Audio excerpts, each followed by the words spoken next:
আল্লাহর এক বান্দা ছিল নামাজে সেজদায়। তখন আল্লাহ রাব্বুল আলামিন তাকে ডাক দিয়ে বলে, বান্দা তুই যতই নামাজ পড়, যতই সেজদা কর, তোর জায়গা জাহান্নাম। এই কথা শুনে বান্দাটি বলল, আলহামদুলিল্লাহ। আল্লাহ তখন বলে, এই বান্দা, জাহান্নামের কথা শুনে কেউ আলহামদুলিল্লাহ কয়? বান্দা তখন বলে, আল্লাহ, জাহান্নামের মালিকও তুমি, জান্নাতের মালিকও তুমি। তুমি আল্লাহ খুশি হয়ে যদি আমাকে জাহান্নামও দাও, তাও আমার আপত্তি করার কোনো অধিকার নেই।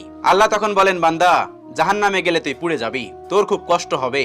বান্দা তখন বলতেছে, আল্লাহ, কষ্ট শুধু আমার হবে না, তোমারও হবে। আল্লাহ তখন বলতেছে, বান্দা, তুই পুড়বি জাহান্নামের আগুনে, আমার কষ্ট হবে কেন? বান্দা তখন বলে, আল্লাহ, কোনো মায়ের কোল থেকে যদি কোনো বাচ্চা পানিতে পড়ে যায়, তাহলে কোনো মাই দূরে দাঁড়িয়ে থাকতে পারে না, দৌড়ে গিয়ে বাচ্চাকে কোলে নেয়। আমার বিশ্বাস ওই মায়ের চেয়ে কোটি কোটি গুণ দয়া তোমার বেশি। আমাকে জাহান্নাম দিলে তুমিও আল্লাহ শান্তি পাবে না।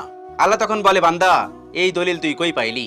বান্দা তখন বলে, আল্লাহ, আমাদের জাতির পিতা ইব্রাহিম আলাইহিস সালাম তোমার প্রেম মুখে নিয়ে যখন নমরুদের আগুনে পড়ে গেল, তার আগেই তুমি বলে দিলে